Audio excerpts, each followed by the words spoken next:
আমি আপনাকে বলছি, এই সমাজদ্রোহীরা একজন এমপির সঙ্গে ডাইরেক্ট জড়িত, উঠতে বসতে।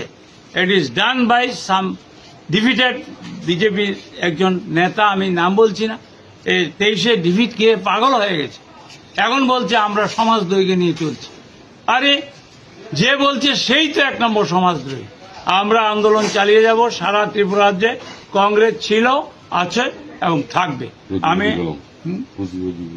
আপনি একটা বলেন, প্রতিবাদী কলমে যখন আক্রমণ হয়েছিল তখন এই সমাজদের হাতে আগুনের বোঁদা ছিল, ও আগুন লাগিয়েছে।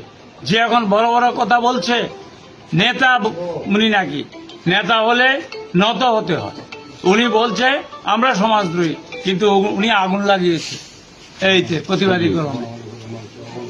বনমালীপুরের লোককে আমি বলবো, এই সবাই বলছে কি সমাজদ্রোহী, তার মানে he is insulting the people of Banamalipur. গণদেবতাদের উনি অপমান করছে, এটার প্রতিবাদ করছি। এবং ওনাকে আমি বলছি, আপনি মুখ্যমন্ত্রী যেটা বলেছে আইনের শাসন, সেটা বজায় রাখার জন্য চেষ্টা করুন। আমি যাদের বিরুদ্ধে কেস করেছি নাম দিয়ে অনেকে চিনি, সব ওনার কিচেন মেম্বার, ওনার সঙ্গে ওঠে বসে। সুতরাং ওদেরকে চিহ্নিত করুন। আপনার সঙ্গেই সব সমাজদ্রোহী চলছে, আমাদের মিটিংয়ে আক্রমণ করেছে। কংগ্রেস রাজ্যব্যাপী আন্দোলন করে। স্মার্ট মিটার শুনুন, আমরা পড়ছি, এটা সরকার এখন তো আপনি দেখেছেন, একজন মন্ত্রী বলেছেন, আমি বলবো না, উনি আমাদের সঙ্গেই ছিলেন একসঙ্গে, বিদ্যুতের দাম বাড়বে, আমি ভিডিওতে দেখি। কিন্তু ব্যাপারটা স্মার্ট মিটার হলে সবাই কি সেটার কস্টিং নিতে পারবে?